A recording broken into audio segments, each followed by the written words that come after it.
Et bonjour, on est en ligne pour cette superbe rencontre que tout le monde attend entre Ouria Boutelja et Bernard Friot. Avant d'aller dans la discussion, je voudrais déjà faire un grand remerciement à l'association Le Havre en lutte. Non, Le Havre des luttes. Oui, j'ai le jeu de mots. Le Havre des luttes. Je voudrais qu'on applaudisse Le Havre des luttes pour avoir organisé cette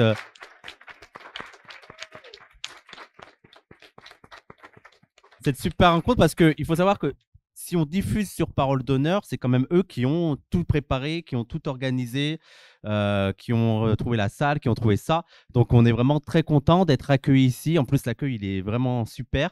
Et d'avoir l'occasion de faire cette rencontre entre Ouria Boutelja et Bernard Friot. Alors, on a déjà eu l'occasion de recevoir Bernard Friot à Parole d'honneur. C'était il y a Oui, 2 ans. avec Judith Bernard, oui. Oui, avec Judith Bernard, on avait parlé de marxisme et religion. Et là, on va avoir un autre débat, une autre discussion. On va parler de communisme décolonial. Alors pour ça, j'ai d'abord Ouria Boutelja. Bonjour Ouria, Salut. ça va? Ouais. Alors pour te présenter très vite, pour ceux qui ne te connaissent pas, donc tu es une militante décoloniale, antiraciste. Tu es cofondatrice du PIR que tu as quitté il y a 3 ans maintenant. En 2020. Ouais, en 2020, il y a 4 ans maintenant, ça Ça, va vite. ça va vite. Maintenant, tu officies principalement sur Parole d'honneur et le QG décolonial. Tu as sorti 2 livres à la fabrique, Les Blancs, les Juifs et nous, et le dernier, Beauf et Barbare. Ça va? Alhamdoulilah. C'est la première fois que tu discutes publiquement avec Bernard Friot? Bah, publiquement, oui. Parce qu'on a déjà vu une photo de vous deux qui avait beaucoup circulé sur les Qui avait réseaux. cartonné. Je pensais pas qu'elle allait autant cartonner. Je me souviens, on s'est rencontrés donc à la fête de l'humain. Mais on se croise, disons. On se croise. On On s'est s'apprécie. croisés au lancement du bouquin de Nicolas da Silva Exact. Sur la sécurité sur la sociale sécurité sociale, oui. à la Voilà. Et fabrique. on a eu un premier échange là, à ce moment-là. Voilà. Donc on se connaît, voilà, on se connaît sans se connaître, mais on s'apprécie, disons. On pense qu'on a quand même des choses à se dire. Voilà. Et donc, pour conclure la présentation, Bernard Friot, tu es un économiste. On peut te qualifier de marxiste. Ça Ah, te va? oui, bien Ouais, sûr, oui. on sait jamais, on sait jamais. Il y a des gens tatillons. Tu es connu en particulier pour tes travaux sur le salaire à la qualification personnelle. Tu n'aimes pas le terme salaire à vie, il me semble, ou ouais, ça te C'est pas dérange possible. pas. Tu as aussi beaucoup travaillé sur l'histoire de la sécurité sociale. Pour toi, c'est un des exemples du communisme déjà là. Tu es Non, aussi un militant, déjà là le communiste. déjà là Communiste n'est pas communiste, déjà tu là, vois, c'est pas très pareil. tatillon. Non, mais ça n'a rien à voir. Donc, tu es aussi un militant communiste. Tu es militant au PCF, c'est ça, depuis des années. Tu es sorti de nombreux livres. Il me semble que le dernier, c'est sur les retraites, reprendre le pouvoir sur nos retraites à la Prenons dispute. le pouvoir sur nos retraites. Voilà. Et donc moi, il y a une première question que j'aimerais te poser à toi avant de la poser à Auria, parce que pour beaucoup de gens, ça semble être une rencontre improbable entre Bernard Friot et Rouya Boutelja. Ça a fait couler beaucoup d'encre sur les réseaux. Donc je voulais savoir, de ton point de vue, qu'est-ce qui t'a intéressé, pourquoi tu as dit oui, et qu'est-ce que tu attends de cette discussion? Oh, bah, les circonstances actuelles, enfin, le déni complet dans le débat public en France du caractère colonial de ce qui se passe depuis la déclaration Balfour en Palestine. Et ce déni complet, Alors excuse-moi, je pense que je vais te donner mon micro le temps qu'il règle, parce qu'il y a un problème de son. Je vais te donner le micro.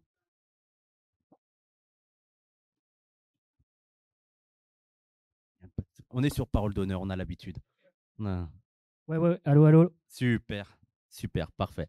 oui, bah, ma réponse est évidente, hein, je suis accablé, comme on l'est tous ici, hein, par le niveau du débat français actuellement sur le génocide en cours en Palestine et le déni et qui renvoie à une culture coloniale séculaire en France, bien sûr, le déni du caractère colonial de ce qui se passe en Palestine depuis le début du XXe siècle, hein, et depuis 48 en particulier, bien sûr. Et donc, il faut absolument réfléchir sur cette dimension coloniale de notre culture nationale qui entrave des tas de luttes et qui conduit aussi à des positions, certaines positions de la gauche très contestables. Et tu n'as pas été un peu effrayé par la réputation? Est-ce qu'on n'a pas essayé un peu de te dire c'est un peu risqué ou Oh, oui, mais ça, je m'en fiche éperdument. La réputation des gens est plutôt intéressante, au contraire. Je vais te poser la même question, Ouria. Qu'est-ce qui t'a motivé à accepter cette discussion et qu'est-ce que tu attends de tout ça? Ah bah moi, c'est une discussion pour moi qui est tout à fait naturelle dans la mesure où je rappelle que je viens d'une organisation décoloniale qui a le PIR, donc le Parti des indigènes de la République, qui dès qu'il s'est créé a toujours déclaré, en tout cas a toujours assumé le fait qu'il fallait à la fois organiser l'autonomie des populations non blanches vivant en France, donc discriminées racialement, et penser la question des alliances. Donc pour moi, il est tout à fait normal de discuter, de débattre avec ceux des militants ou des organisations qui appartiennent à ce que nous on appelle la gauche blanche, dans la perspective de faire des alliances et de créer un nouveau bloc politique. Donc pour moi, c'est tout à fait naturel et j'ai plutôt envie de dire que c'est les représentants de cette gauche qui ont eu du mal à venir discuter avec nous. Donc en fait, que je sois là, moi, c'est tout à fait normal et voulu par nous. Et est-ce que tu trouves qu'il y a un changement? Est-ce que c'est un signe que, par exemple, une personne comme Bernard Friot, mais on a de plus en plus sur Parole d'honneur, qui tente de faire, par exemple, on va recevoir lundi les soulèvements de la Terre. Est-ce que tu penses qu'il y a un changement par rapport à ça au sein de la gauche? Ah bah oui, je pense que ce changement, moi je le remarque depuis déjà quelques années. Je pense que la gauche, elle a été transformée, la gauche radicale, hein. Elle a été transformée par les luttes décoloniales depuis maintenant presque 20 ans. Et aujourd'hui, elle est, je veux dire, c'est pas ce qui se passe aujourd'hui, une rencontre avec Bernard Friot, pour moi, elle est même pas scandaleuse. Elle est même plus scandaleuse. Elle l'aurait été peut-être il y a 10 ans. Aujourd'hui, elle est plus vraiment, encore un peu évidemment. Évidemment qu'elle l'est toujours, mais on voit bien que on peut débattre, on peut discuter, on se rencontre souvent. Ça va. Aujourd'hui, ça va. C'est beaucoup mieux qu'il y a 15 ans où là, on avait plus souvent, on était souvent confrontés à des hurlements en face quand il s'agissait de faire ce genre de rencontre. Là, ça va. Alors, le titre de la rencontre, c'est Vers un communisme décolonial. Moi, j'aurais une question déjà pour commencer un peu la discussion autour de ce terme communisme décolonial. Est-ce que pour vous, c'est... Alors, je sais, pareil, ça fait beaucoup discuter de qu'est-ce que ça veut dire. Est-ce que pour vous, ça représente déjà quelque chose ou c'est un terme trop abstrait qu'il faudrait commencer à travailler, ou vous avez peut-être voilà, des images en tête ou des penseurs en tête qui permettraient d'envisager ou de penser ce que serait un communisme décolonial? Le fait qu'il faille ajouter ce qualificatif à communisme, encore une fois, dans la tradition française, parce que je n'ai pas de compétences universelles, hein, mais montre combien la pensée communiste, les projets communistes, etc., se sont élaborés le plus souvent dans une certaine absence de réflexion sur la colonialité, sur l'impérialisme peut-être, mais sur cette dimension spécifique de l'impérialisme qu'est le colonialisme, très peu de choses. Et donc, oui, c'est plutôt un chantier qui s'ouvre que un terrain déjà débroussaillé. Je crois que oui, il faut hélas ajouter décolonial à communisme, parce que pour le moment, le mouvement communiste, pour celui que je connais, je suis au Parti communiste depuis la fin des années 60, le mouvement communiste n'est pas un lieu d'élaboration ni intellectuelle ni militante sur comment sortir de la pratique et de la culture coloniale, qui est vraiment au cœur de la pratique et de la culture de ce qu'on appelle la démocratie en France.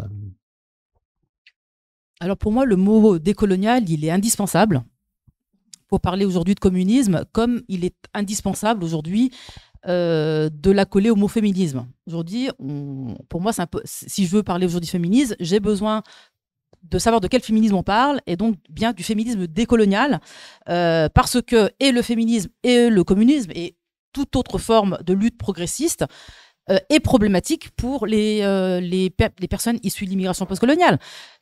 Parce qu'en fait, pour nous, c'est quand même important de redire et d'établir les choses telles qu'on les a vécues. Notre rapport au communisme, notre rapport au féminisme et notre rapport au progressisme en général. L'idée communiste, j'ai aucun problème, aucun. Je pense qu'il faut aller vers le communisme, je parle de l'idée. Mais le communisme réel, ça c'est une autre histoire, ça c'est une autre affaire. Et nous, issus de l'immigration, mais quand je dis nous, issus de l'immigration, je parle aussi de nos ancêtres, de ceux qui nous ont précédés dans l'histoire coloniale, on s'est tous cassé les dents sur le communisme réel. Celui qui n'a pas soutenu, par exemple, les luttes d'indépendance. Celui qui a collaboré à la colonisation. Celui qui n'a pas, ou qui a refusé, ou qui l'a fait frileusement, ou qui l'a été peu, parce qu'il l'a été. Il y a eu des moments dans l'histoire du communisme français où, on parle souvent du RIF. Donc, à ce moment-là, il a été réellement anticolonial. Mais enfin, notre rapport au communisme réel, et là, j'insiste sur communisme réel, c'est un rapport compliqué et peut-être un rapport de trahison. Donc nous, aujourd'hui, quand on est en France aujourd'hui, quand on voit le danger fasciste qui arrive, quand on voit la problématique que pose le capitalisme galopant et la crise du capitalisme, eh bien, il faut tous être un peu raisonnables et se dire, oui, évidemment, qu'il faut aller vers une solution communiste, mais à ce moment-là, il faut la revisiter. C'est-à-dire qu'en fait, on ne peut plus faire abstraction de l'angle mort racial, de l'angle mort impérialiste, et donc il faut à ce communisme qu'il se renouvelle, et il ne peut pas se renouveler aujourd'hui sans une remise en cause profonde de son caractère blanc. Alors quand je dis blanc, je pense que ici tout le monde comprend qu'il s'agit de remettre en question le fait que historiquement, nous ce qu'on constate, et à travers nos analyses et à travers notre expérience, c'est que le communisme, au final, il a été chauvin.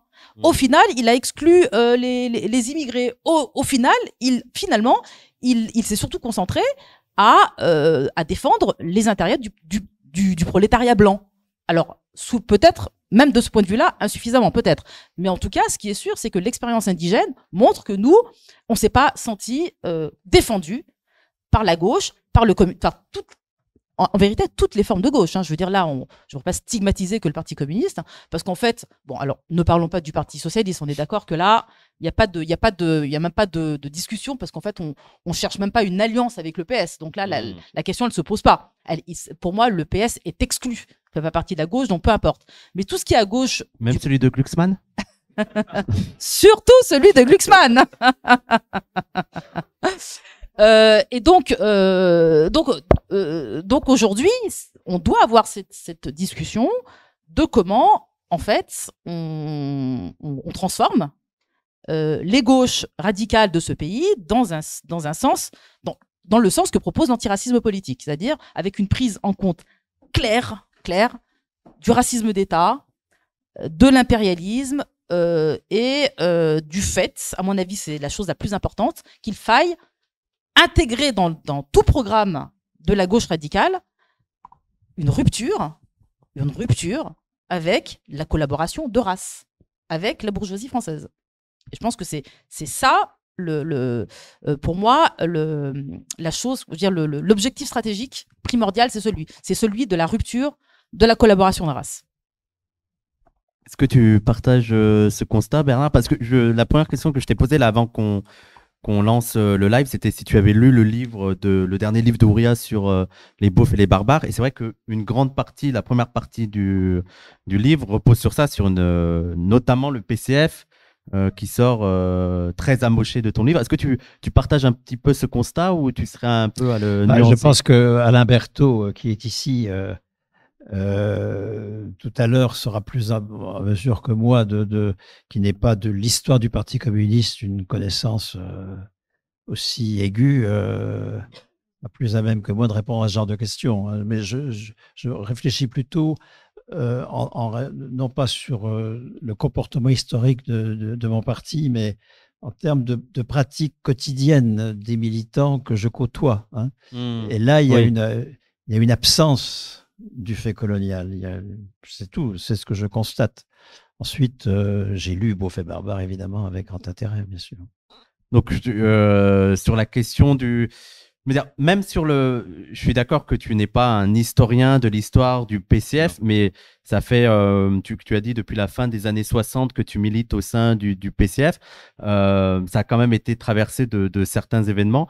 Et en dehors de la conduite militante, que ce soit en termes de politique du PCF sur certains sujets, est-ce que tu serais plutôt d'accord ou pas vraiment? D'accord avec quoi? Attendez. Avec le constat. Parce que j'ai l'impression Oui. que tu essayes de dire « Ah, mais moi, je suis pas historien, donc je peux pas trop me placer sur le sujet. » Non, mais ce que je constate encore une fois, c'est que, mais pas chez tous les militants en demeurant, hein, attention, moi, je crois qu'il faut... Oui, moi, il faut j'ai le aussi plus grand distinguer. respect pour les militants du Parti communiste. Ils ont souvent blanchi sous leur harnais syndical, c'est pas, ils savent de quoi ils parlent, etc. hein. Mais de fait, il y a une tendance à poser que les luttes décoloniales, plus maintenant les luttes féministes, mais ça a été le cas aussi, c'est une diversion de la lutte de classe. Ce n'est pas un élément de la lutte de classe, alors que moi, dans ma pratique de recherche sur les questions du salaire et de la sécurité sociale, dans ma pratique militante, qu'une pratique limitée, je suis absolument convaincu que les luttes décoloniales font partie prenante, mais de la lutte de classe, évidemment. La première fois que j'ai eu l'occasion de discuter avec Ouria à propos de son livre qu'elle venait de sortir, Beauf et Barbare, je faisais allusion au massacre de Sétif le 8 mai 1945. On a discuté brièvement à ce moment-là. L'indifférence de la classe ouvrière française à ce massacre le jour de la célébration de la fin de la guerre a pesé très lourdement ensuite sur la capacité de mobilisation de la classe ouvrière en France. Et donc, le fait d'intégrer toute la démarche décoloniale dans la lutte de classe est absolument central. Est-ce que donc toi, tu as fait beaucoup dans ton livre un rappel historique de l'histoire de la gauche. Alors là, on parle en particulier du PCF, mais de la gauche en général. Et donc, on voit qu'il y a eu des positions plus ou moins problématiques. Tu révèles aussi les positions positives qu'il y a eu au sein de la gauche. On rappelle sans cesse des figures qui sont sorties un peu du lot et qui ont été des anticolonialistes chevronnés et tout. Mais est-ce que tu as l'impression que là, on parle des avancées de certaines organisations à gauche, de certains pans de la gauche. Est-ce que tu as l'impression qu'il y en a d'autres où c'est en train de s'empirer? Moi, en fait, l'image, la personne que j'ai en tête actuellement, c'est le PCF actuel avec Roussel et De Fontaine. Est-ce que malgré les critiques que tu as sur le PCF dans son passé, est-ce que tu dirais que le PCF c'était mieux avant que celui de maintenant? C'est difficile de faire pire que le PCF de Roussel. Là vraiment, pour moi, voilà, c'est très difficile de faire pire. Il est encensé par la classe dirigeante, en fait, puisqu'en fait, tout le monde l'invite dans les grands médias qui sont tous ces médias qui sont aux ordres des classes dirigeantes. Donc, qu'il soit déjà adoubé, c'est déjà un signe très fort de sa complicité avec ces mêmes classes dirigeantes qu'il prétend combattre.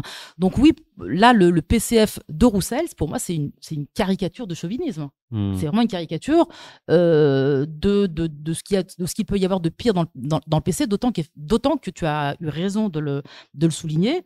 Pour ce qui nous concerne, on ne manque jamais à nos devoirs de rendre hommage à tous ces militants historiques du PC, mais également des courants qui sont restés pro-palestiniens, qui sont restés anti-impérialistes, etc., etc. Mais en fait, nous, ce qui nous intéresse d'abord et avant tout, c'est les grandes tendances et les politiques réelles du Parti communiste.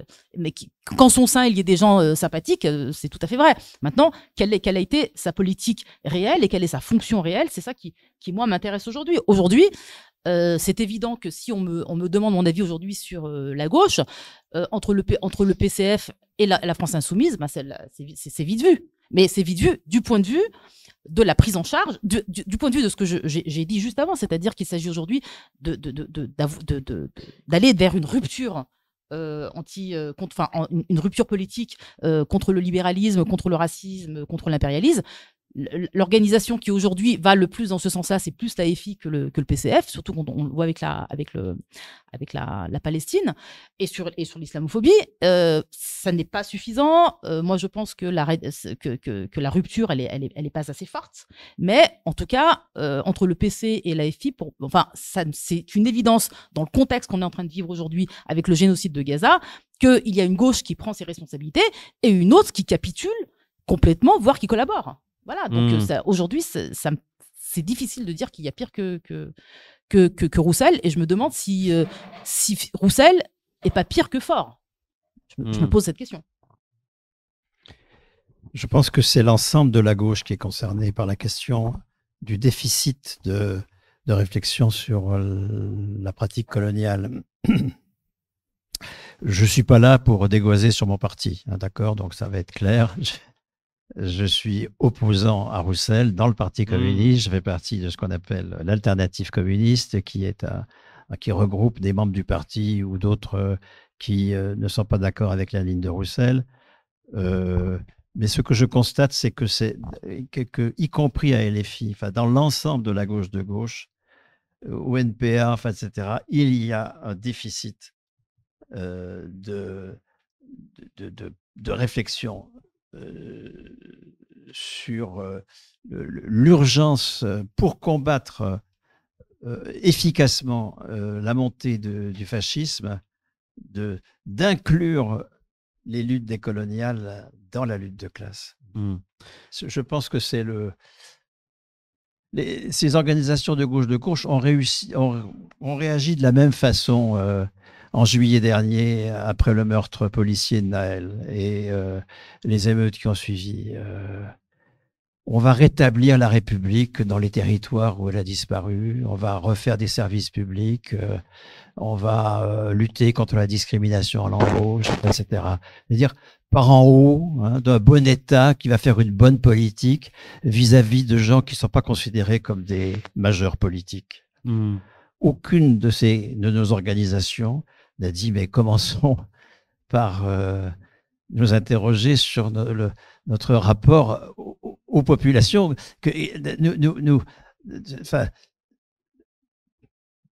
Dans toute la gauche de gauche, il y a eu une espèce de déni du caractère politique de ces émeutes. Déni. Ça a été vécu comme un désordre auquel on allait répondre par plus de police, mais de proximité, attention, hein, etc., etc., etc. Toute la gauche a réagi de cette façon. Il n'y a pas vraiment de différence. Hein. Il n'y a pas eu de dire, mais enfin, il serait temps de poser, d'en finir avec ce terme de issu de l'immigration, hein, qui c'est exactement issu de l'immigration, c'est le juif des années 30. Hein. Dans les années 30, on est juif, aujourd'hui, on est issu de l'immigration. C'est pareil. Bon, et commencer par poser des droits de citoyenneté à cette population qui n'en a pas, et à faire fond sur sa capacité de décider de ce qui est bon dans les quartiers où ils habitent, et non pas de venir le rapporter à des gens qui seraient en manque. C'est toujours poser toutes ces personnes racisées comme étant en manque, et non pas les poser comme des acteurs politiques en capacité de gérer ce qui les concerne. Donc non, c'est pas. Je ne vais pas lapider le Parti communiste. Mon parti, je suis pas là pour ça. Hein. Je vais interroger l'ensemble de la gauche de gauche sur une politique qui est extrêmement défaillante sur cette question. Et c'est très grave parce que le fond de commerce du Rassemblement national, c'est le colonialisme. Et donc, si on ne s'attaque pas à la culture coloniale, on manque énormément de capacité de riposte à l'imposture du Rassemblement national.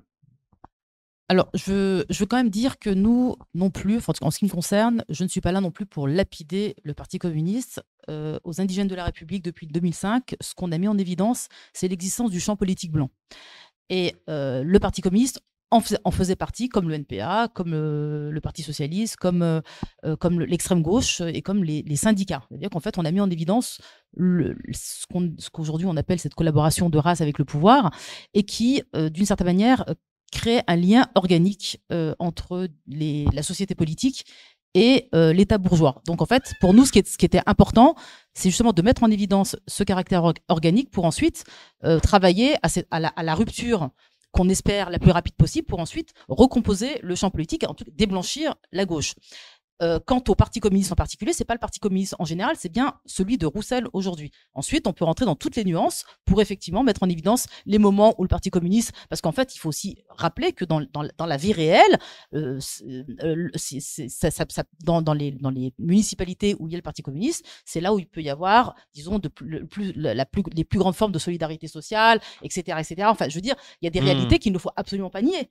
Il n'en reste pas moins que il y a l'appartenance au champ politique blanc. Et ça, pour moi, c'est une des priorités si on veut aujourd'hui refonder un bloc politique qui prenne en compte à la fois les besoins fondamentaux des populations issues de l'immigration postcoloniale et donc qui remettent en cause la question raciale, mais qui en même temps articule avec la question de l'impérialisme. Il faut désolidariser le champ politique de gauche et de l'impérialisme et du racisme. C'est-à-dire qu'en fait, à un moment, il faut que cette rupture, elle ait lieu. Elle ne peut avoir lieu que sur des analyses qui soient correctes factuellement. Je veux dire, sur ce que font et ce qu'a fait la gauche française en France et le rapport que cette gauche a entretenu avec l'immigration postcoloniale. S'agissant de la manière dont la gauche a cette année qualifié les émeutes de l'année dernière, de celles qui ont vu la mort de Naël, moi je mettrais une nuance parce que la description que tu fais est juste, mais elle s'applique plus à 2005 qu'à l'année dernière. En 2005, quand les émeutes ont éclaté, quand elles ont duré 3 semaines, il y a eu une absence totale de la gauche. Effectivement, les émeutiers ont été complètement isolés. On était une poignée à l'époque, au début du mouvement décolonial, puisque nous, on venait à peine d'exister, des antiracistes et des franges les plus radicales de la gauche française, c'est-à-dire des anards, des antifas, etc. Donc, vraiment une petite poignée à soutenir les émeutes et à considérer qu'elles avaient un caractère politique. Ça, en 2005, on était vraiment très, très, très peu nombreux à soutenir les émeutes de 2005. Mais justement, ce que je disais tout à l'heure, c'est qu'il y a eu un chemin qui a été fait, il y a un travail politique qui a été fait.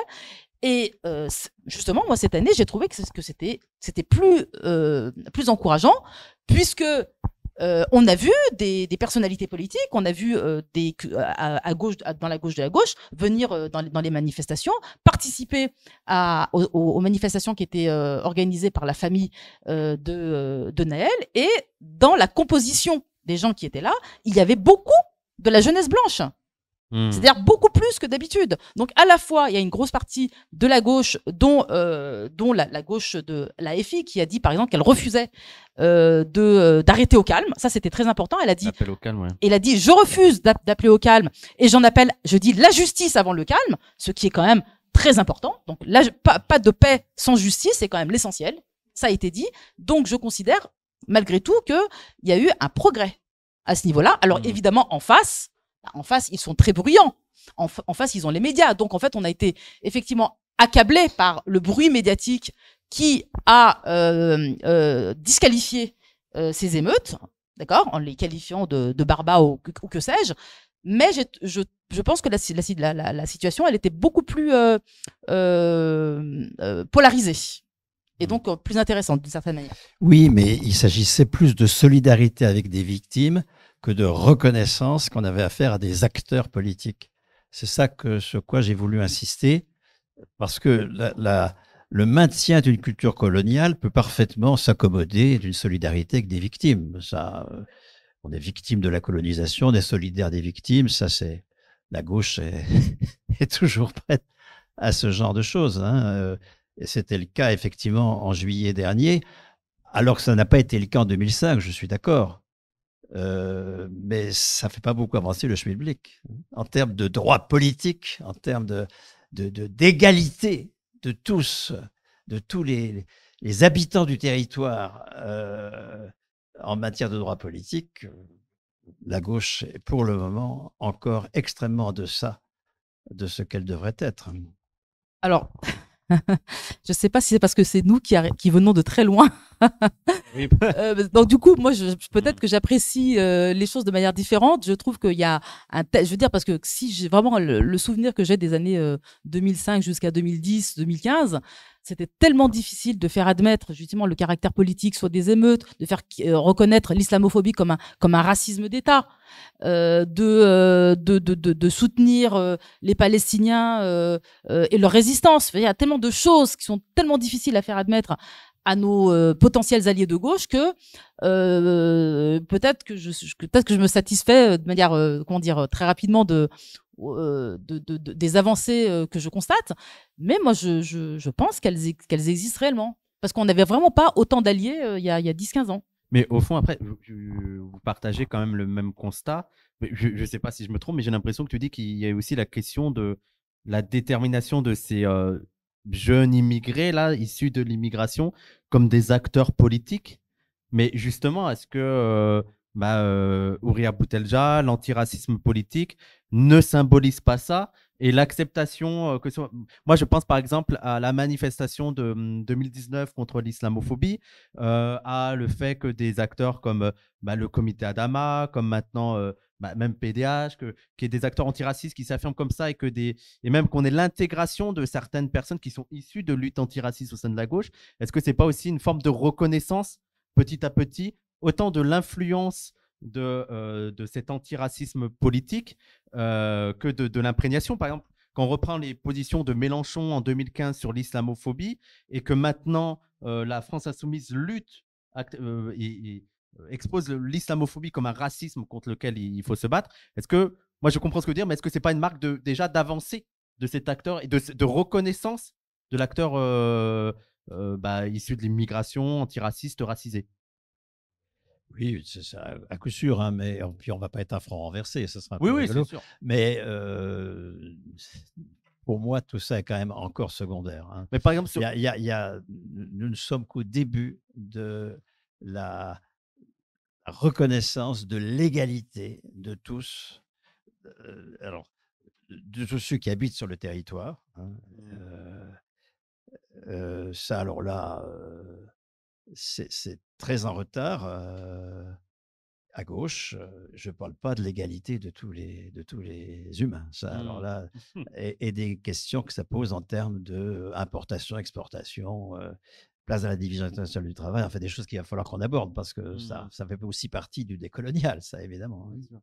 Mais par exemple, juste pour terminer sur les émeutes, ça aurait été quoi pour toi, selon toi, une position qui serait davantage offensif et pas dans la compassion victimaire? Parce que je sais que ça, c'est pas seulement un discours que tu as sur les questions antiracistes, c'est quelque chose que tu portes, notamment sur le milieu ouvrier. C'est pour ça que, par exemple, tu n'aimes pas le terme de pauvre, la question de la compassion, ah, j'aime les petits pauvres. Et donc, justement, là, sur la question des émeutes, quelles auraient été les pistes à explorer? Les pistes à explorer, c'est ce que nous proposons à Réseau Salariat. Hein. À 18 ans, chacun doit devenir citoyen à part entière, quelle que soit sa nationalité, évidemment. Hein. Donc, dès lors qu'il y a résidence, il y a citoyenneté, droit politique, hein, non lié à la citoyenneté. Il faut supprimer la carte d'identité, enfin des tas de trucs qu'il faut supprimer, qui sont des créations récentes au demeurant, hein, et tout à fait dangereuses du point de vue démocratique. Et enrichir ce droit de citoyenneté du droit économique, hein, par l'attribution à tous, à 18 ans, du premier niveau de qualification, et donc des 1800 € du salaire revendiqué, du droit de décision en matière de propriété et d'usage de l'outil de travail, et puis du droit de codécision à l'échelle territoriale cohérente en matière d'investissement, de création monétaire, de décision en matière de place dans la division internationale du travail. Tout ça doit devenir un élément de la citoyenneté, et commencer par ceux qui sont exclus de cette citoyenneté, soit de droit, soit de fait parce qu'ils ne votent pas, considérant que le vote, ça ne sert à rien, commencer par eux et mener campagne, alors au bénéfice de tous, hein, de tous les majeurs, hein, pour que la citoyenneté soit enrichie de ces trois droits-là, de 18 ans à la mort, et comme droit du sol, évidemment, hein, voilà ce qu'aurait dû être pour moi une réaction de gauche. Alors ça, c'est un projet à moyen et long terme. Mais dans l'immédiat, s'il faut pointer, les limites, parce que j'ai dit qu'il y avait des progrès à gauche, mais il y a aussi beaucoup évidemment de limites et des grosses limites. S'il faut, aujourd'hui, pointer du doigt, ces manquements, eh bien moi, il me semble qu'on aurait beaucoup de choses à dire sur, le fait qu'on laisse une association comme le CCIF être, heu Dissoute. dissoute, par le pouvoir, alors que le pouvoir la dissolve, c'est une chose, mais mais la faiblesse de la réaction à gauche lorsque le CCIF est dissous, ça, c'est très grave. Et là, effectivement, je dis vraiment toute la gauche. Là, ça, c'est quelque chose d'extrêmement grave. Et à la suite de ça, et en même temps plutôt, les fermetures de mosquées abusives, la persécution parfois, de collégiens, parce qu'on est habillé de telle ou telle manière. Le fait que, par exemple, il y a un imam récemment qui a été expulsé parce qu'il a dit je ne sais quel... Sur les drapeaux tricolores. Ouais. Mais je veux dire, un truc complètement ahurissant d'exclure un imam parce qu'il a parlé du drapeau. Bon, par exemple, il parle du drapeau. Il dit c'est satanique, un truc comme ça, le drapeau, tricolore, c'est satanique. Bon. En parlant de tous les drapeaux. En parlant de tous les drapeaux. CAN. Bon, ça déjà, c'est la liberté d'expression, d'une part, mais toute la gauche qui est non nationaliste, celle qui ne reconnaît pas le drapeau, aurait dû précisément dire mais nous, c'est notre copain, ce mec-là. Je veux dire, d'un point de vue simplement idéologique. Bah oui, il a raison. Alors, on n'utilise pas les mêmes mots, on dit pas c'est satanique, mais on dit en tout cas c'est contre nos valeurs. Nous, on n'adhère pas à l'idéologie nationaliste. Donc oui, on doit le soutenir, ne serait-ce que par fidélité à ce que nous sommes. Mais même ça n'a pas eu lieu. Et là, on peut s'interroger sur le mur idéologique, mais même psychologique qu'il y a entre cette gauche soi-disant non nationaliste, tu vois, internationaliste, alors qu'il se prétend internationaliste et qui n'est pas capable de soutenir un imam qui va se faire expulser parce qu'il a dit je ne sais quoi sur le drapeau. Là, par exemple, on a quand même tous les jours des cas de manquement de la gauche par rapport au soutien qu'elle doit aux populations issues d'immigration et à leurs représentants et à leurs imams. Alors, on aime ou on n'aime pas les imams, mais je veux dire, on pourrait aller chercher des poux à n'importe quel rabbin, à n'importe quel prêtre ou curé de la même manière. Je veux dire, est-ce qu'on va expulser des rabbins et des prêtres et pour les expulser où par ailleurs? Je veux dire, là, il y a vraiment, pour le coup, la question raciale ici, elle est patente. Elle est patente. Et là, on ne peut pas. Je veux dire, la gauche qui ne se mobilise pas ou qui ne se solidarise pas avec les musulmans, là, à ce moment-là, elle mérite d'être qualifiée de blanche. Elle peut dire ce qu'elle veut, elle est blanche. Tu vois? Donc là, voilà où on doit creuser la question. Et la bataille, elle est là. Alors évidemment, tu vois, c'est pas du tout contradictoire avec la proposition que fait Bernard, mais on n'est pas sur le même plan. Il y a le plan des réactions immédiates. Immédiates parce que elles ont un effet direct sur les communautés musulmanes, dont je rappelle ici que les communautés musulmanes sont en France la composante la plus pauvre du prolétariat français. Une composante du prolétariat est la plus pauvre. Donc à un moment donné, est-ce que les musulmans sont des prolétaires comme les autres, ou bien ils ne sont que musulmans, ou donc que comme corps étranger, et toujours soumis donc justement à cette espèce de code de l'indigénat qui ne dit pas son nom.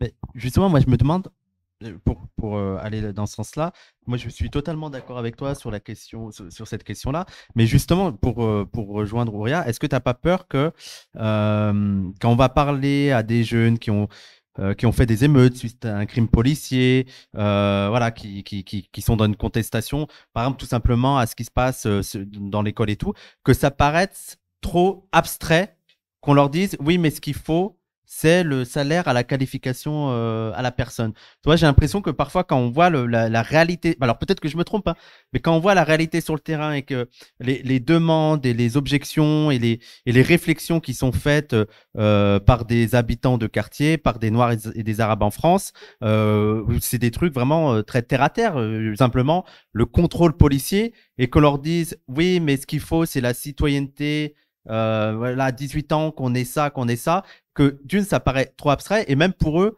tellement inatteignable que bah, ça empêche après d'agir. Tu vois ce que je veux dire? Bah, percevoir à 18 ans 1800 € de manière inconditionnelle, c'est pas tout à fait abstrait. Oui, mais alors là, ça serait pas abstrait, mais pour eux, ce serait inenvisageable. Ce serait impossible. C'est inenvisageable parce que la gauche ne le préconise pas. Ça n'est pas inenvisageable du tout. Hein. Pour que les 50 millions de plus de 18 ans qui habitent en France disposent d'un salaire lié à la personne, hein, comme droit politique, comme expression de la souveraineté sur la production. Puisque dans le capitalisme, nous sommes aliénés complètement sur les questions de la production. Et ça a beaucoup à voir avec le colonialisme, ce point, bien sûr. Pour que chacun ait un salaire qui soit le salaire moyen actuel, qui est de 2500 € net, inclus dans une hiérarchie des salaires de 1 à 3, ce que nous proposons à Réseau Salariat. Le salaire minimum à 18 ans, 1800 €, et la possibilité, par des épreuves de qualification, d'aller jusqu'à un maximum de 5000 €. Et aucune possibilité d'avoir des ressources, ni de la propriété, ni en termes de salaire, au-delà de 5000 €. Bon. Commencer à introduire cette égalité qui est au cœur du communisme. Il faut 1500 milliards. 1500 milliards, c'est le revenu disponible brut actuel en comptabilité nationale. Alors, le revenu disponible brut, c'est-à-dire les salaires ou bénéfices des travailleurs indépendants, moins les impôts, plus les prestations sociales. Donc, c'est tout à fait à notre portée. Et ces 1500 milliards, c'est parfaitement générable par une création monétaire sans dette. On anticipe la production par une avance des salaires. Je vous renvoie au site de Réseau Salariat, à l'onglet monnaie, du salaire à vie, etc., etc. Il y a toute une réflexion extrêmement passionnante sur tout ça que nous menons. Et chacun, à 18 ans, est titulaire de cette ressource. Ça va complètement changer la donne dans les quartiers en question. Et penser que ce soit abstrait, non, c'est pas abstrait, c'est extrêmement concret. Ça suppose évidemment aussi une autre école, hein, qui soit une école de la formation à la responsabilité en matière économique, de la formation à la collaboration et non pas à la compétition sur le marché du travail, ce qui est le rôle de l'école aujourd'hui, hélas. Ça suppose évidemment des changements dans la socialisation des personnes dès l'enfance, mais parce que précisément c'est une proposition importante, encore faut-il l'urgence de la faire. Et elle ne s'appuie pas sur rien, puisque le tiers des plus de 18 ans ont déjà un salaire à la personne en France, qui ne dépend pas du tout des aléas du marché du travail ou de la performance. Le tiers, 17 millions. Quand on additionne les fonctionnaires, les salariés à statut, ce qu'il en reste, à l'EDF, GDF, à la SNCF, etc., etc., et plus de la moitié des retraités qui ont une pension liée à leur personne, hein, totalement, et pas du tout bougeable au gré des aléas du marché, égale ou supérieure au SMIC, parce qu'en dessous, ça ne peut pas être un salaire. On arrive à 17 millions de personnes. 17 millions. Passons à 100%, c'est ça le point. Et là, ça suppose effectivement toute une réflexion sur l'égalité des personnes, l'égalité en droit économique des personnes, et donc que l'on prenne de front, mais de façon positive, propositionnelle, pas morale, la culture coloniale qui, elle, de fait, repose sur l'inégalité des personnes. Et sur le travail importé, enfin sur tout ce qui disqualifie le travail lié au dispositif colonial, en interne et à l'international. Bon, c'est ce genre de proposition que la gauche n'a pas. C'est ça qu'il faut absolument qu'elle ait. Tu veux réagir sur ça ? J'ai l'impression, Wissam, que la question que tu poses, c'est celle de comment rétablir la confiance. Parce que ça, c'est un projet, c'est une proposition, mais il faut qu'elle soit soutenue. Pour qu'elle soit soutenue, il faut qu'il y ait des forces sociales et politiques qui la soutiennent. Or, ce que nous, on est en train de dire, c'est qu'il y a un désamour. Il y a un désamour, en tout cas, d'une partie du prolétariat blanc, qui ne vote pas, qui s'en fout, qui est à l'extérieur, qui est out. Et il y a un désamour de la part des habitants des quartiers. Il y a un désamour, c'est-à-dire qu'en fait, on ne fait plus confiance. Et ça, ce désamour, il s'est créé avec le temps, 30, 40 ans de trahison, 30 ou 40 ans de mépris. Eh ben, ça donne une population qui ne croit en rien, qui ne croit pas à la politique, qui ne croit pas à la possibilité de cette transformation, du changement. Donc, il y a les propositions. Et donc, nous, par exemple, nous, mouvement décolonial, une proposition comme celle-ci, on pourrait complètement l'endosser et dire qu'il faut la proposer. Mais avant ce moment-là, il faut recréer du lien avec les populations qui sont exclues du politique à cause de cette histoire qu'on vient de décrire. Donc, il y a une urgence qui est, à mon avis, d'abord celle-ci, avant même la question des propositions. La question, c'est comment on fait pour rétablir la confiance. Et là, il me semble qu'il y a une chose qui est importante, et encore une fois, que la gauche, à mon avis, ne sait pas faire, c'est aussi parler avec en fonction des affects des gens et des populations. C'est-à-dire, penser là où elles ont mal, là où elles ont quelque chose à dire. C'est-à-dire qu'en fait, il y a énormément de choses qui relèvent des blessures identitaires, par exemple, des blessures existentielles. Et ça, c'est vrai pour les indigènes et c'est vrai pour les petits blancs également. Eh bien, il me semble que ça, c'est des choses qu'il faut aussi travailler. C'est-à-dire qu'en fait, ne faire que des propositions qui sont d'ordre strictement matériel et économique, on passe à côté du besoin existentiel, des besoins de la nourriture de l'âme. Voilà. Et ça, je crois que c'est important de savoir. Et ça, je ne dis pas que nous, on est capable de le faire. Je dis qu'il faut au moins le penser, au moins le savoir, parce que, me semble-t-il, et j'en suis triste, l'extrême droite sait faire ça avec les populations blanches. Elle sait atteindre les affects. Elle sait penser là où ils ont mal. C'est-à-dire, par exemple, la question de l'appartenance à la nation, ça repose sur des affects. Ça repose sur des questions existentielles. Ça repose sur des rapports à la nation, à l'identité, à la terre, etc., etc. Il y a plein de choses qu'on doit être capable de réenchanter d'une autre manière pour aller vers des propositions, évidemment, qui soient complètement à l'inverse de ce que propose l'extrême droite, mais quelque chose qui réenchante le monde. Donc ça, pour moi, c'est une dimension centrale. Et moi, je sais d'où je suis, c'est-à-dire du monde des indigènes, du monde des non-blancs, que on ne répond pas, nous, strictement, jamais, et même très rarement, à des questions strictement matérielles. Toutes les manifestations, je dis bien toutes, depuis les années 80, c'est jamais strictement parce que on veut de meilleurs salaires. C'est jamais ça. C'est jamais contre le chômage.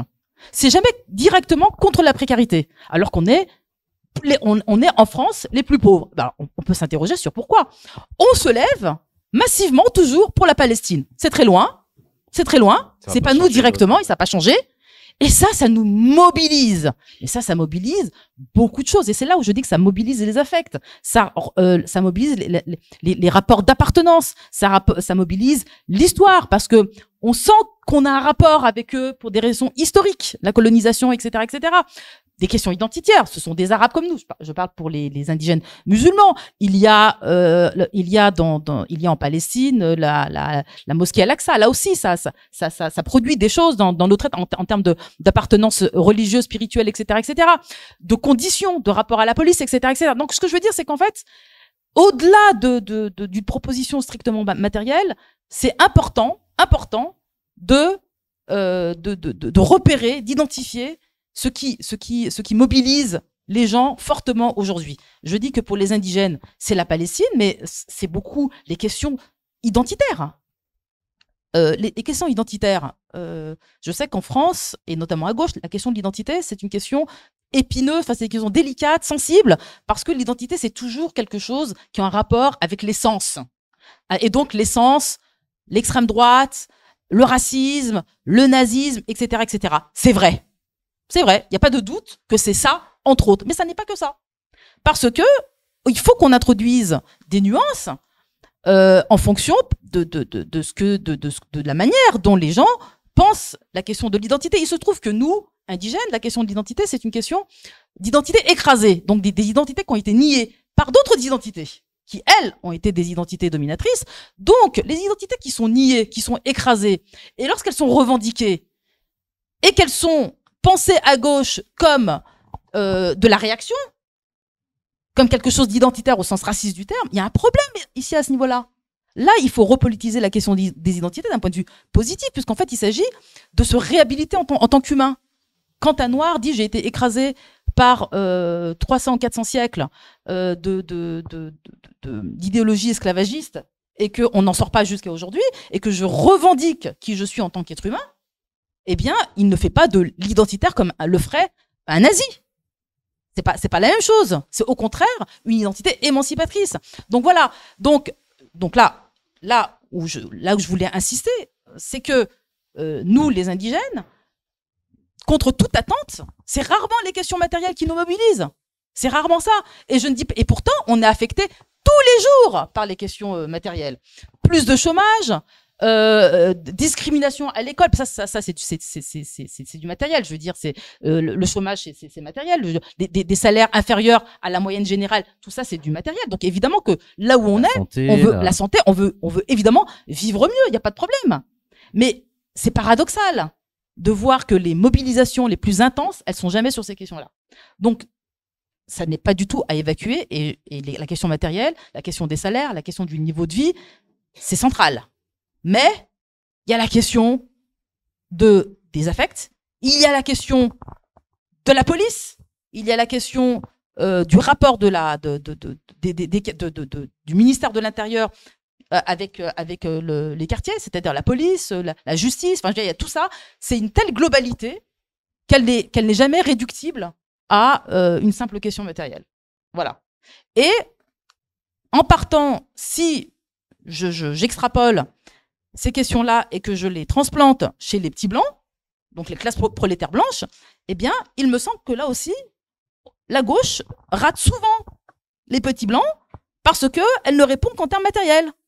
Et moi, je crois qu'il faut répondre en termes de valeurs. Il faut faire des propositions en termes de propositions d'ordre existentiel. C'est quoi le rapport au monde? C'est quoi le rapport à la société? C'est quoi, etc., etc. C'est quoi le rapport à la région, à la terre, etc., etc. Ben, il me semble à la spiritualité, à la religion, etc. Enfin, il y a plein de questions qui méritent d'être posées politiquement, mais dans un sens révolutionnaire.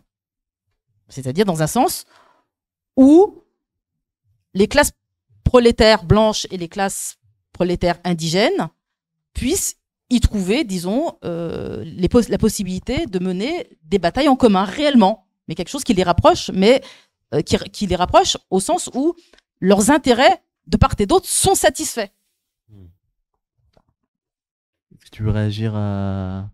Moi, je crois au caractère absolument fondamental de la situation matérielle des personnes, hein, et que la montée du Rassemblement national chez les beaufs, pour prendre tes caractéristiques, d'accord, ou les petits blancs dont tu parles, vient de la désindustrialisation, du constat que leur métier dont ils pouvaient être fiers, alors tu vas me parler d'affect, mais moi je parle d'abord de conditions matérielles, le métier dont je suis fier disparaît, ou est maintenant complètement pris en charge par des managers qui sont étrangers mais qui décident pour des questions financières de ceci, cela.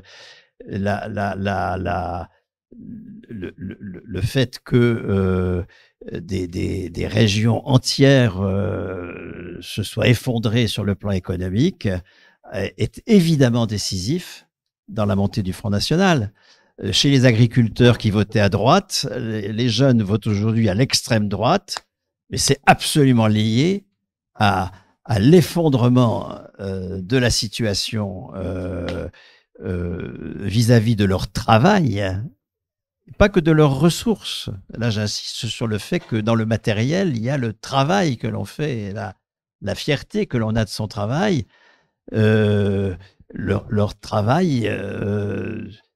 il voit bien, il y a une dissonance cognitive, pour faire chic, entre ce qu'ils font en matière d'agrobusiness et leurs aspirations écologiques. Ils sont pas bêtes, les agriculteurs, hein. C'est eux les premiers empoisonnés parce qu'ils flottent sur le sol, etc., etc. Leur passage à l'extrême droite vient d'un sentiment d'impuissance vis-à-vis de tout ça. Donc, si ce n'est pas sur ce terrain-là qu'ils montent en puissance, eh bien, il n'y aura pas de solution. Donc,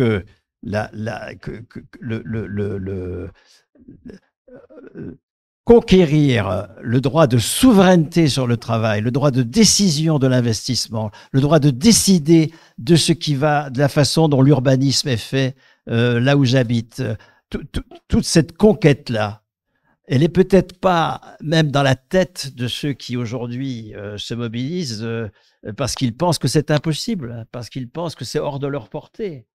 C'est ça qui est dramatique à mon avis. Mais qu'est-ce qui les attire dans ce cas-là à l'extrême droite?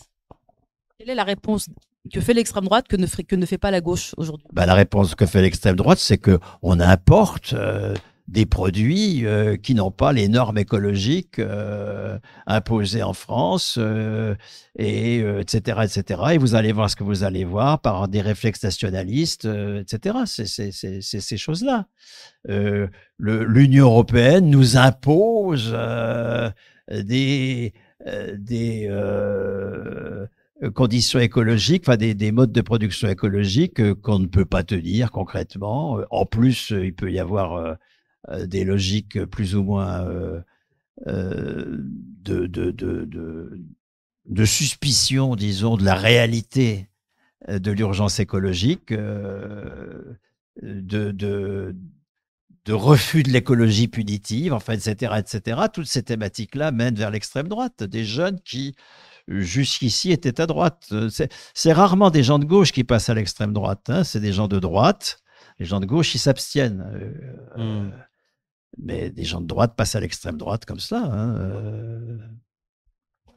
Alors, moi, alors, avant de poser la question qui va un peu dans ce sens-là, mais en fait, sur les réponses que tu as apportées sur les émeutes, donc tu as dit que la réponse à apporter, ce serait de demander voilà, le salaire à la qualification, tout ça. Et moi, j'ai un peu l'impression, mais tu me dis ce que tu en penses, que en fait, c'est une réactualisation au sein de la gauche de « Ah, mais en fait, ça sera réglé quand on aura détruit le capitalisme ».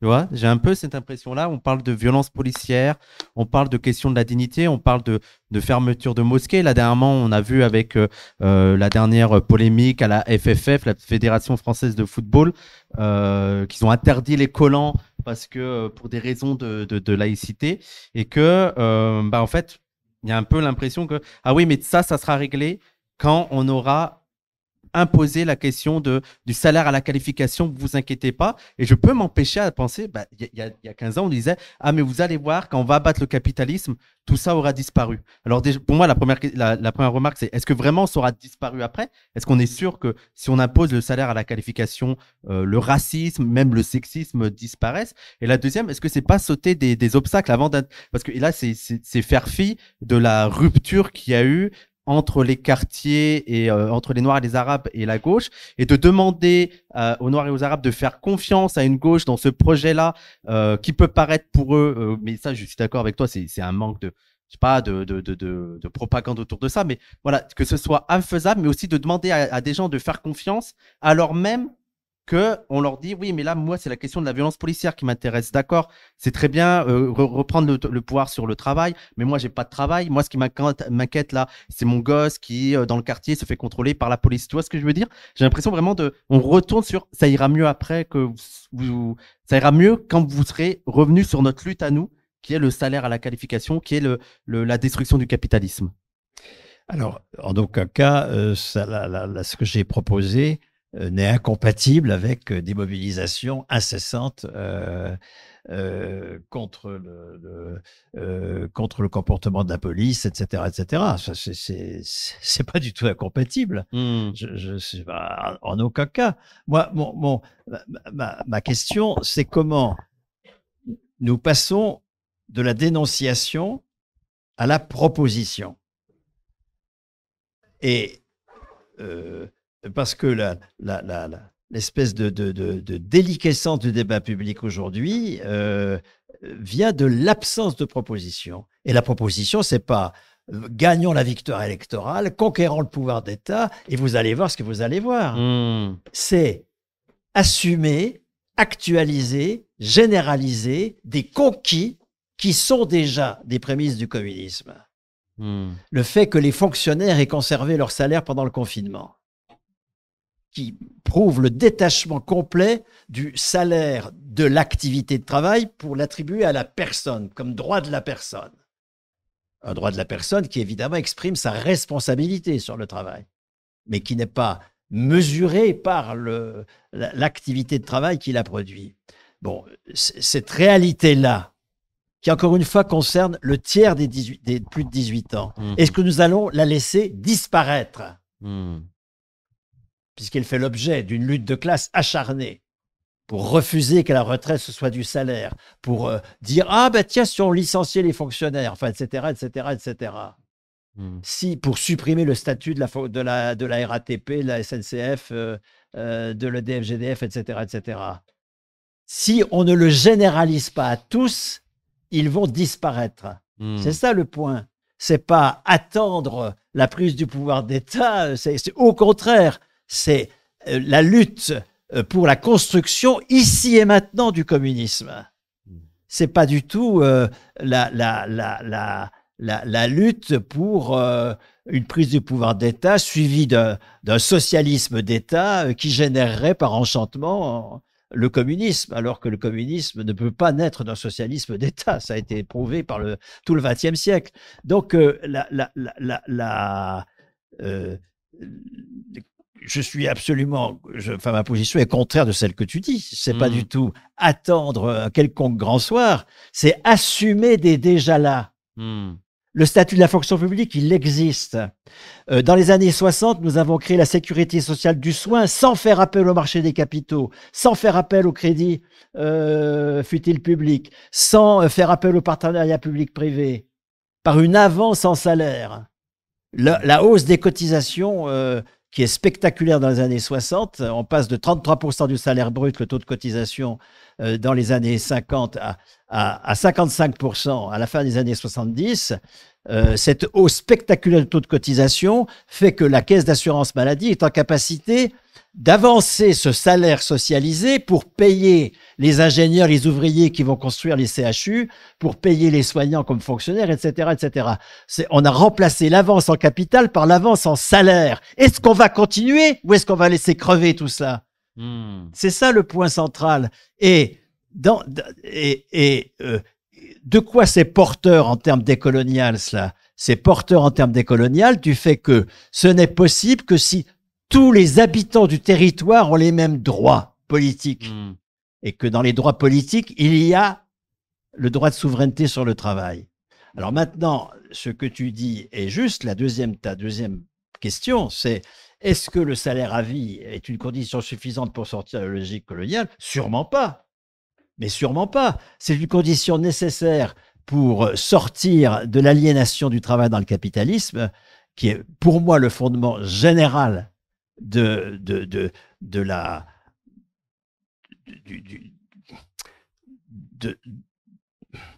ce tour de passe-passe que fait la classe dirigeante en désignant plus faible que soi comme l'adversaire des petits blancs, hein, d'accord, qu'elle a généré, que cette classe dirigeante a généré, mais ce n'est pas du tout une condition suffisante. Hein. Le nouveau milliardaire des médias, hein, c'est un armateur, hein, que je sache, hein, qui se fait des couilles en or sur l'exploitation coloniale du travail à travers le monde. Le précédent, c'est omniprésent aujourd'hui, mais celui qui a commencé, c'est Bolloré, qui a fait sa fortune par la privatisation du chemin de fer camerounais qui avait été créé par le travail forcé, par l'esclavage des coloniaux, fait par les coloniaux, et puis par la propriété des ports. Bon, donc le salaire à vie, ça suffit pas du tout pour sortir de la colonisation. Ça va introduire évidemment le fait que qui est un renchérissement des importations tout à fait considérable, hein, et qui est nécessaire. Hein. Il faut absolument renchérir les importations pour que on ne puisse pas importer des produits qui ont été produits dans des conditions inférieures à celles qui existent sur le territoire national en termes de droits sociaux des travailleurs. Ça va entraîner un changement de l'organisation du travail sur place parce que du fait du enrichissement des importations qui est nécessaire, hein, puisque le quart actuellement, hein, les derniers chiffres disent que le quart de la consommation dans les pays du Nord vient de l'échange inégal avec le Sud. Donc c'est tout à fait considérable comme mutation. Hein. Ça va supposer que il y a actuellement 76% de la population active française est dans le tertiaire.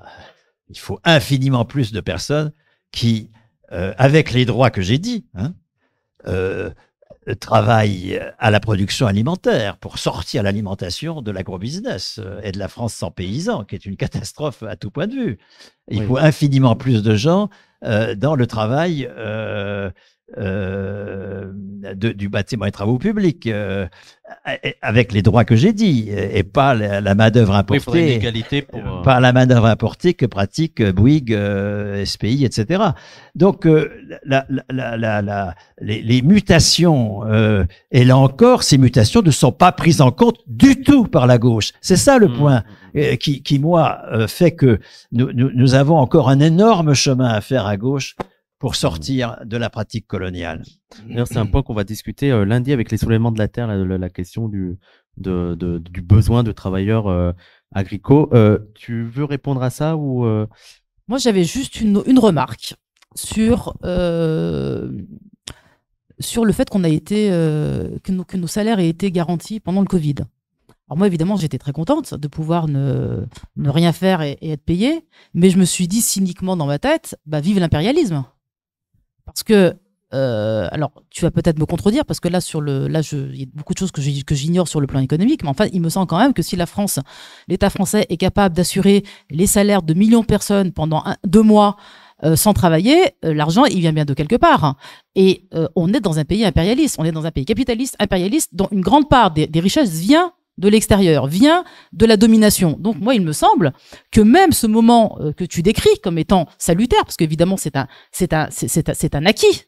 C'est bien que l'État puisse pendant la pandémie pouvoir subvenir à nos besoins et donc nous garantir notre salaire. Mais je m'interroge sur la nature de ce salaire. C'est d'où vient cet argent.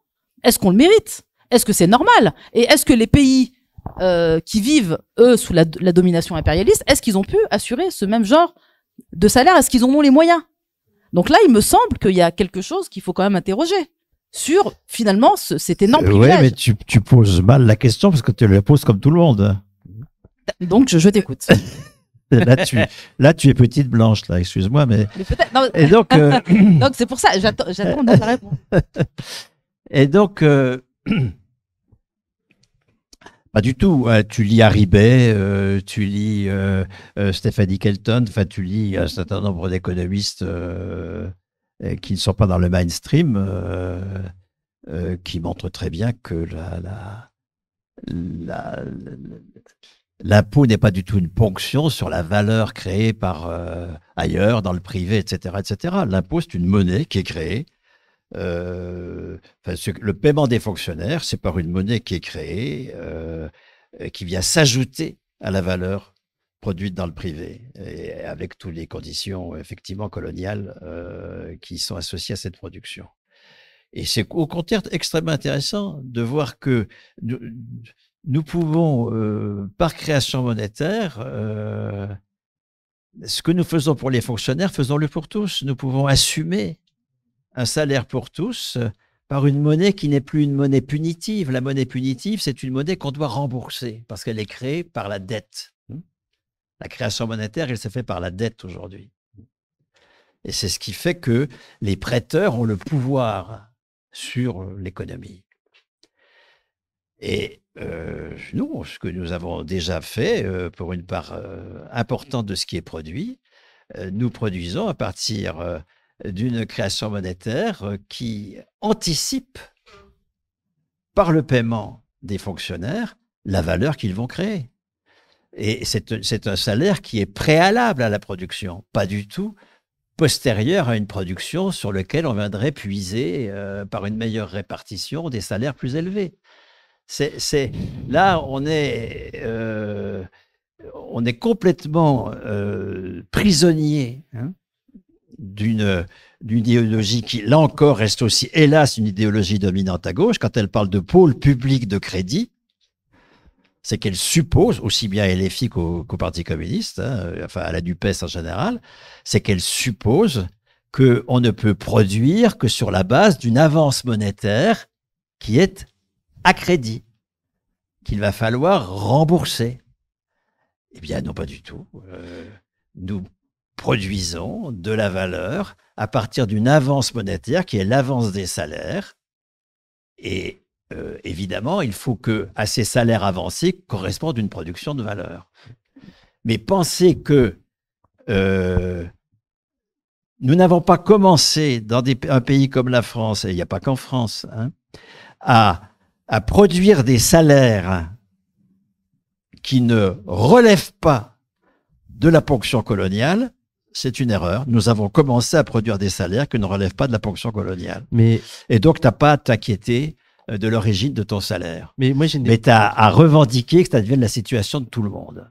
Mais j'ai une question un peu terre à terre, par exemple sur les produits de matières premières. Prenons, parce qu'on prépare une vidéo justement sur le sujet, prenons le café. Si le café qu'on boit dans les Starbucks ou ailleurs, qu'on le paye aussi peu cher, c'est parce qu'on profite de la surexploitation de paysans du Sud. C'est parce que les paysans du Sud sont beaucoup moins payés qu'ils devraient être payés si c'était dans le Nord, qu'on peut l'avoir si peu cher et qu'on peut le vendre cher. Est-ce qu'il n'y aurait pas une forme d'hypocrisie de se dire nous ça va, mais qu'en même temps ça va parce que aussi on arrive à avoir des produits pas chers qui sont basés sur la surexploitation. Je suis entièrement d'accord. C'est ce que je viens de te dire, qu'il va falloir que nous devons nous battre pour l'interdiction d'importer des produits produits dans des conditions de travail inférieures à celles de notre pays. Donc, nous allons taxer les produits importés à la hauteur de la différence de ce qu'ils coûteraient s'ils étaient produits dans les mêmes conditions de salaire que chez nous. Mais donc, Et donc, ça va augmenter considérablement le coût du café, bien sûr. Ça va augmenter considérablement le coût d'un certain nombre de choses.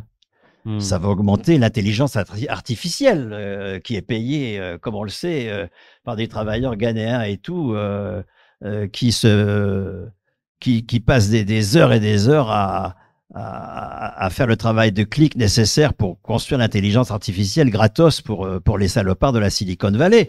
Évidemment que la 5G, ça va devenir hors de prix. Mais tant mieux, enfin. On va pas s'emmerder indéfiniment avec tout ça. Mais justement, et en revanche, eh ben, ma foi, peut-être qu'on boira plus de café, on boira autre chose. Je vois pas en quoi le fait de boire du café est une nécessité absolue pour la vie. Ben, justement. Mais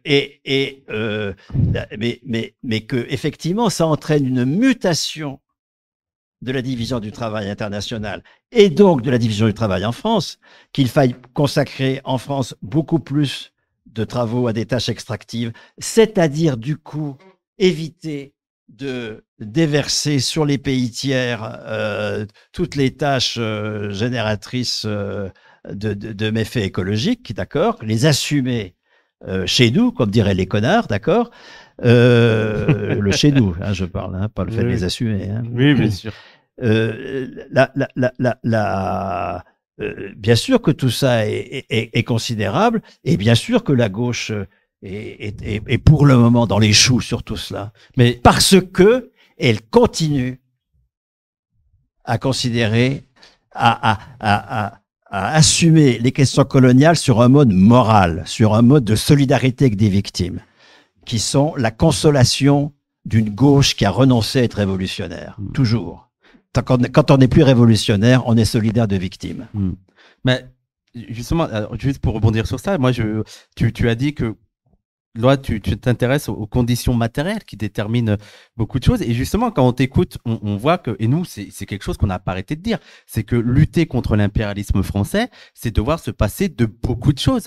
Et c'est peut-être aussi pour ça que les Français, notamment les beaufs, prêtent peu oreille à toutes les luttes anti-impérialistes, parce que je veux dire, c'est bassement matériel. Tu dis à des gens que bah, il faudra se passer un peu plus de café, il faudra se passer de viande, il faudra se passer de ci, la 5G c'est mort, tout ça. Et nous on serait prêts à ces sacrifices, tu vois. Mais je veux dire, là, Mais il n'y a pas que des sacrifices. Bah justement, Lorsque, si tu restaures une mine de cuivre, la France a produit du cuivre de façon extrêmement considérable. Si tu restaures une mine de cuivre, mais si tu la restaures avec des travailleurs ayant les droits que je viens de dire, deux, dans des conditions écologiques qui sont tout autre chose que l'extraction du cuivre là où il se fait aujourd'hui à travers le monde, dans les pays du Sud.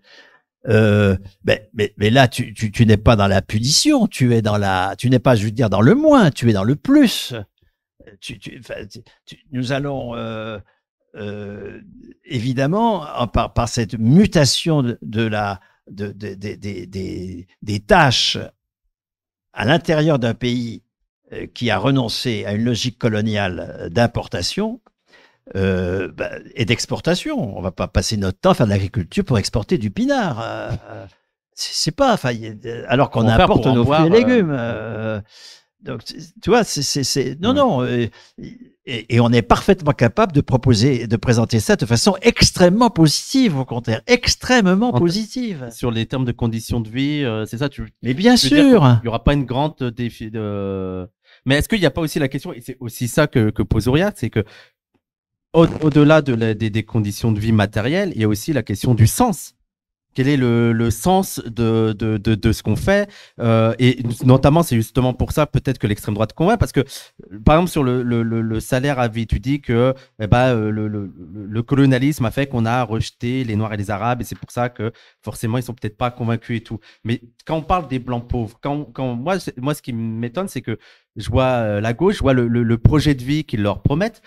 Comment expliquer que ça les attire pas? Comment expliquer que toutes les conditions matérielles d'un pauvre petit blanc le pousseraient normalement à voter, vu les projets qu'on lui promet, la gauche, voire pourquoi pas le NPA, et pourtant le conduit à voter davantage. Alors je suis d'accord avec toi que tous ceux qui ont voté à gauche ne votent pas maintenant au Rassemblement national, mais qu'il y a quand même une partie de l'ouvrier, des classes populaires françaises qui, leurs conditions matérielles les pousseraient normalement à voter pour la gauche, si on parle en termes de conditions matérielles, et pourtant, ils préfèrent voter pour le RN, tout en sachant, je veux dire, parce qu'il y a eu plein de discours de montrer que, et c'est notamment la stratégie de la France Insoumise, de dire, mais regardez, le Rassemblement national, ils ont voté contre l'augmentation des salaires, ils ont voté contre ci, ils ont toujours été plutôt du côté de Macron quand il s'agit, et pourtant, malgré tout, ils continuent à voter Rassemblement national, et c'est parmi l'un des premiers partis des ouvriers de France. Alors, juste pour compléter ce que tu dis, j'allais y venir aussi, c'est-à-dire qu'en fait, il ne faut pas nier le fait qu'il y a une attraction pour un mode de la part des classes populaires, et là, des indigènes notamment, à une attraction pour le mode de vie libéral et consumériste. Je veux dire, c'est ce qui fait, ça fait partie de l'imaginaire et même d'un rêve concret. C'est-à-dire qu'en fait, les gens veulent vivre la vie des riches, en fait. Et la vie des riches, c'est le mode de vie libéral et consumériste. Et ça, c'est difficile. Moi, je sais très bien que c'est très difficile de faire triper, de faire kiffer les gens avec un projet communiste. C'est-à-dire qu'en fait, ça ne fait pas rêver. Alors, là où je rejoins Wissam, c'est que nous, en tant que militants, on sait que c'est là qu'on va aller, et on sait même que c'est potentiellement source de bonheur. C'est-à-dire qu'effectivement, là, je suis complètement avec toi. On est convaincus. On n'a pas besoin de tout ça, on n'a pas besoin de consommer autant, on n'a pas besoin de cette espèce de confort de vie qui ne fait que remplacer de manière factice, en fait, des modes de relation qui seraient différentes sous un autre mode de production, c'est-à-dire une plus grande convivialité, une plus grande solidarité, de se retrouver de vivre dans d'autres traditions. Nous, on en est absolument convaincus, c'est pas la question. Mais transformer ça, c'est-à-dire en faire un rêve collectif, alors là, bonjour. Je veux dire, c'est compliqué parce que vraiment, le rêve capitaliste, il faut le reconnaître. Je veux dire, c'est pas que je veux le dire, c'est qu'il faut reconnaître qu'il répond à des besoins et à des rêves. Et ça fait rêver. Oui. Non, mais je te rejoins entièrement sur le fait que les affects, c'est décisif. Et donc, bien sûr qu'il faut que des propositions communistes fassent rêver, c'est évident, je suis tout à fait d'accord. C'est ce à quoi on s'emploie. On essaye aussi de faire des modes d'éducation populaire qui ne soient pas uniquement des bouquins ou des choses. On essaye de trouver des formules plus ludiques, disons. Bon, ça, c'est un outil, mais surtout sur le contenu lui-même, de faire valoir il faut quand même mesurer l'extrême importance dans nos vies quotidiennes du sentiment de bonheur ou pas que nous avons au travail. C'est très important, cela. On peut pas, c'est un point fondamental. Et disons que pour le moment, ce que propose la gauche ne fait pas rêver sur le bonheur au travail. Elle propose plein emploi, des trucs qui ne font pas rêver sur le bonheur au travail. Sûrement pas. Elle n'a pratiquement pas de proposition sur la souveraineté des travailleurs sur le travail, sur la façon dont les décisions vont être prises, sur la suppression de la hiérarchie dans les entreprises. Il n'y a pratiquement pas de proposition sur tout cela. Et ni, alors sur ce que dit très bien, que la consommation, c'est une forme de consolation de l'irresponsabilité sur l'essentiel. Alors on se console dans l'accessoire, alors que dès lors qu'il y a responsabilité sur l'essentiel, moi, si tu veux, j'ai eu la chance de vivre dans une université autogestionnaire. Il n'y avait pas de président de l'université qui étaient des employeurs, des chefs d'entreprise, etc., etc. C'était avant la LRU, avant 2009, d'accord? Autogestionnaire. Il n'y avait pas de salaire supérieur à 5 000 € par mois à l'université et au CNRS. J'ai pratiquement pas connu de tir au flanc. J'ai connu des gens qui étaient heureux dans leur travail, qui décidaient. Il y avait des financements structurels, c'était pas du financement sur projet, toute cette saloperie qui permet aux élus locaux ou nationaux de se constituer du clientélisme et de domestiquer toute l'activité par les appels à projets. Il y avait rien de tout cela, c'était des financements structurels. Et les hiérarchies, c'était des hiérarchies électives. On se passait la patate chaude tous les 3 ans. Ça changeait. Ça n'avait aucune incidence sur le statut de l'intéressé. Du bonheur au travail. Moi, j'ai eu 40 ans de bonheur au travail. Et j'espère que ça va être le cas de tout le monde. Oui, mais moi, je pense que la question, cette réponse qui serait le bonheur au travail, je maintiens que c'est très en deçà d'une alternative générale au mode civilisationnel qui est le nôtre. C'est très en deçà. Nous, aux indigènes de la République, on a été confrontés à l'alternative. Comment on nomme l'alternative? Nous, on est contre l'impérialisme, on est contre le racisme, on est contre l'islamophobie, on est contre le sionisme, on est contre. Mais quand on nous demande, vous êtes pourquoi? On ne sait pas. C'est-à-dire qu'il faut reconnaître qu'on est tous, mais la gauche également, on est tous devant cette impasse, on ne sait pas pourquoi on est. Pourquoi? Parce qu'on serait tenté, disons, de dire le communisme. Nous, on a du mal à le dire. Moi, j'ai vraiment du mal à le dire parce que le communisme, encore une fois, c'est à cause de pour toutes les raisons que j'ai dites, j'ai du mal à le dire parce que je sais que ça fait pchit tout de suite. On est pour donc, on peut même plus dire le communisme parce que il y a une expérience, parce qu'aujourd'hui, le communisme, ça fait référence au stalinisme ou à la fête de l'UMA. Donc, en fait, que ce soit l'un ou l'autre, ça fait rêver personne. Donc c'est ça, non, mais ce que je veux dire, c'est qu'il faut être concret. Ça fait référence à ça. Je suis pas d'accord. La fête de l'UMA, c'est quelque chose de très pluriel et de très intéressant. Non. Alors il y a peut-être du pire, mais il y a aussi du meilleur. Je dirais que c'est le moins pire. Hein. Non, mais ce que je veux dire, c'est que dans l'imaginaire, en tout cas dans les quartiers, dans l'immigration, je veux dire, ça va pas au-delà de ça, quoi. C'est ça. Donc ça peut pas être une alternative à la civilisation dans laquelle on vit. Je dis juste qu'il faut reconnaître qu'on a un problème en termes de quelle est l'alternative? C'est-à-dire, on est pourquoi? Et encore une fois, je dis que nous, peut-être que pour toi, c'est plus simple parce que toi, tu vas continuer de dire la solution, c'est comme Badiou, c'est le communisme. Mais encore une fois, pour moi, ça reste une impasse quand on sait l'imaginaire à quoi est associé le communisme. Donc, quand il s'agit aujourd'hui de dire pour quel genre de société on veut et lui donner un nom, soit on a un mot et donc une histoire qui est négative dans la tête de beaucoup de gens, soit on n'est pas capable de dire mieux que ça. C'est-à-dire que moi je sais que c'est le communisme qu'il faut. Moi je le sais, mais je ne sais pas comment le vendre. Je ne sais pas comment le proposer. Bah, bienvenue au club, à Réseau Salariat, c'est notre optique, justement. Voilà. Donc il faut bien reconnaître qu'on est tous devant cette vendre le impasse. communisme, d'accord?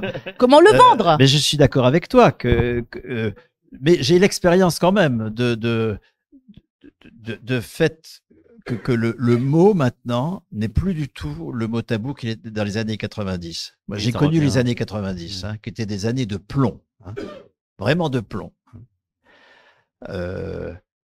Aujourd'hui, le seul mur que les jeunes connaissent, c'est le mur de Jérusalem.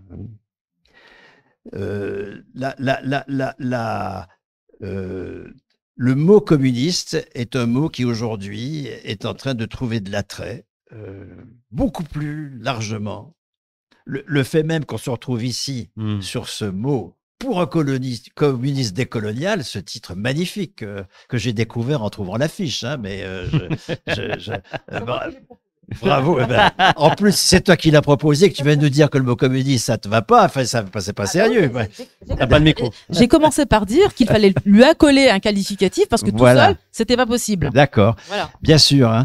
J'ai fait la même expérience avec Lordon. D'accord. C'était quoi le terme? L'expérience que, à partir du moment où on met un qualificatif, le terme devient parfaitement utilisable, audible. Quand on le précise. La force de ce que nous propose un réseau salariat, c'est que nous nous appuyons sur des déjà là. On s'appuie sur le régime général de sécurité sociale, sur la façon dont la sécurité sociale du soin a été créée sans un peu le marché des capitaux dans les années 60, sur le statut de la fonction publique. On s'appuie sur le fait que longtemps le chômage a été un droit au salaire et non pas un droit à l'emploi, un droit au salaire de la personne. Ça a été construit comme droit au salaire et non pas comme droit à l'emploi. Bon, etc. C'est s'appuyer sur tout cela pour aller plus loin mais donner un contenu. Moi, je ne me bats pas pour le communisme. Je me bats pour ce que j'ai dit. À 18 ans, chacun devient titulaire de 3 droits qui enrichissent sa citoyenneté, etc., etc. Et effectivement, mais je mets quand même quelque chose derrière le mot communiste en termes d'égalité dans la souveraineté sur l'organisation de notre vie commune. C'est ça pour moi qui est décisif.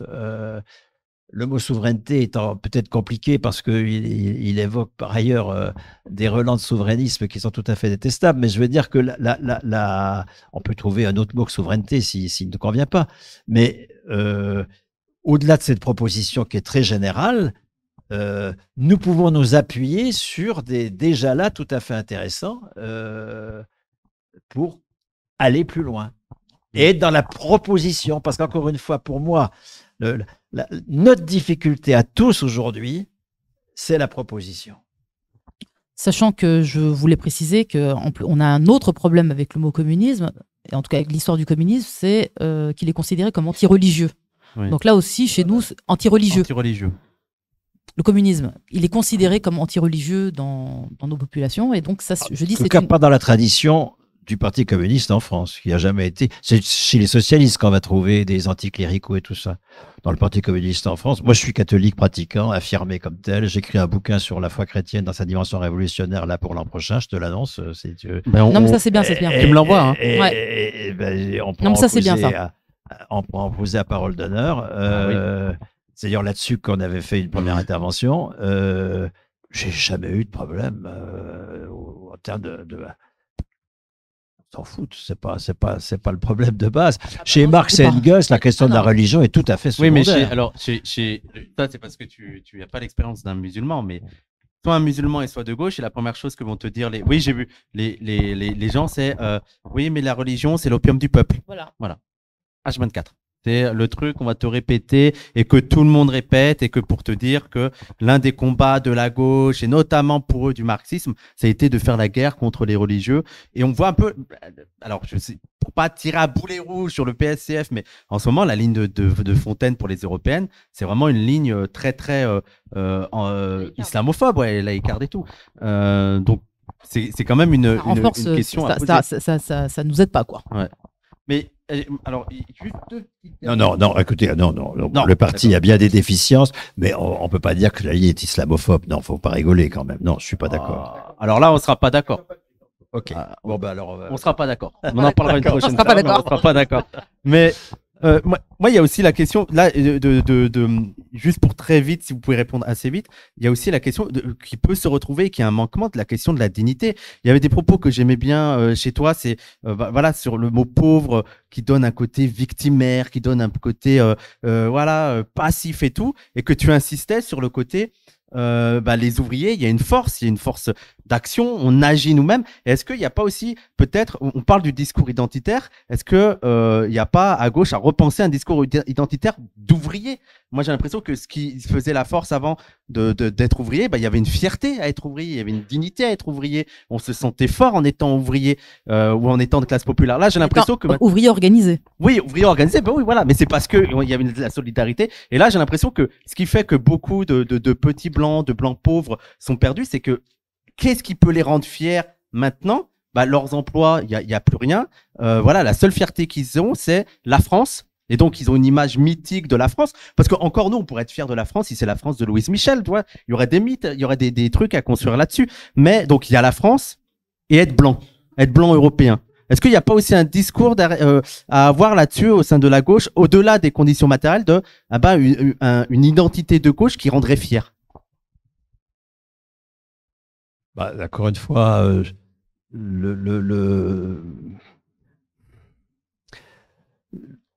je comprends pas bien la question, à vrai dire, parce que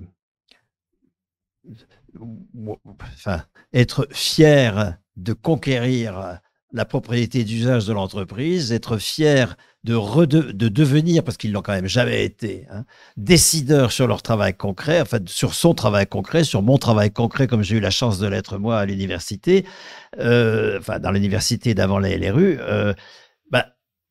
je sais pas, c'est de l'ordre de l'évidence, ça.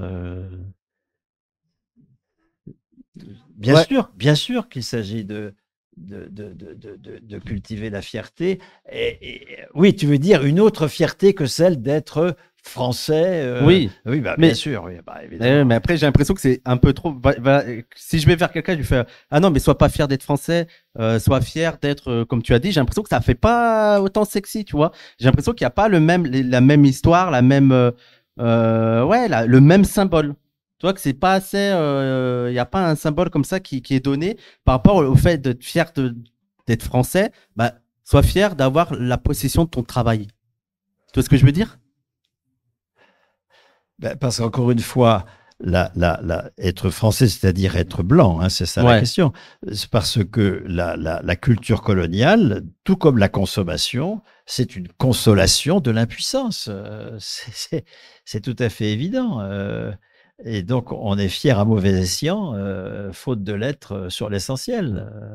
Alors, il reste 5 minutes. J'aurais juste une dernière question. Pour toi, Auria, tu peux répondre si tu veux, mais parce qu'on va parler de Ruffin. Est-ce que pour toi, Ruffin, ça représente une tentative, on va dire, plus que maladroite de ce que toi, tu aimerais bien voir au sein de la gauche? C'est-à-dire, tout en ayant un discours en direction des classes populaires sur les conditions matérielles, c'est-à-dire d'améliorer les conditions matérielles, mais en essayant en même temps d'avoir un côté sexy, fierté en direction des petits blancs qui seraient abandonnés aux mains du Rassemblement national. En fait, Ruffin, c'est vraiment un personnage politique pour moi qui est intéressant et que, contrairement à d'autres, j'ai pas envie de rejeter comme ça d'un revers de main. Je sais exactement là où il est problématique. C'était effectivement, il a un discours envers les classes populaires blanches, disons, que je trouve chauvin, que je trouve et d'ailleurs c'est parce que il veut pas perdre l'écoute et l'adhésion des populations auxquelles il s'adresse, que en fait il évite les questions de violence policière et d'islamophobie. Donc à chaque fois qu'il y a un rassemblement pour l'islamophobie ou contre les violences policières, il la piscine ou il la fout. Donc c'est justement parce qu'il tient à garder. Donc c'est intéressant de savoir que c'est précisément en mettant les questions raciales de côté qu'il pense pouvoir garder, en tout cas, l'écoute des populations, disons, des classes populaires blanches. Et il se trouve, et c'est là où il y a une difficulté qu'il faut reconnaître, c'est que il réussit, là où il y a des bastions d'extrême droite, à maintenir cette population dans le giron de la gauche, de l'AFI. Donc on ne peut que le saluer pour ça. On va pas lui reprocher d'empêcher un bout du prolétariat d'aller à l'extrême droite. Donc ça, c'est bien.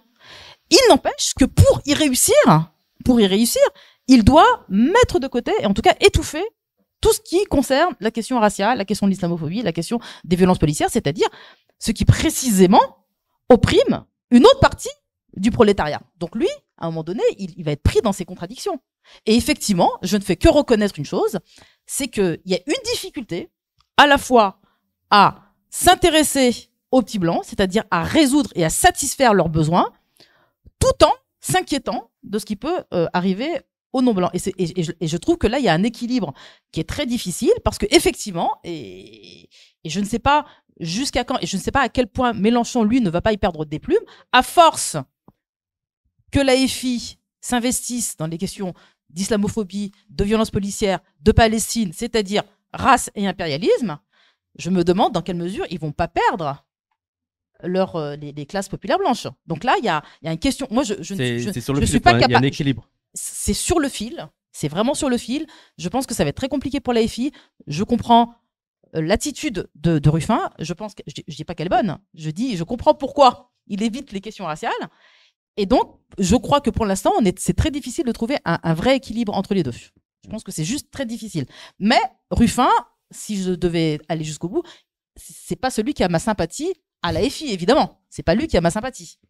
Je dis juste que c'est pas à son niveau seulement que va se résoudre la question. On peut lui faire des reproches, mais la résolution de l'alliance beauf et barbare, c'est pas lui qui va la résoudre. En fait, c'est pas à son niveau, c'est pas à son niveau, et donc c'est pas lui qu'il faut le plus charger. Bien que je n'ai vraiment très peu de sympathie pour lui. Pour moi, je ne ferai pas de concours de beauté à gauche. Je pense que Roussel-Ruffin, pour moi, c'est quand même un peu la même chose pour la raison que tu dis. Hein. Pour être élu dans le Nord, il faut à peu près être sur la position que tu viens de rappeler. Pour moi, la possibilité pour les beaufs et les barbares de se retrouver ensemble, c'est dans la conquête de droits dont et les uns et les autres sont privés.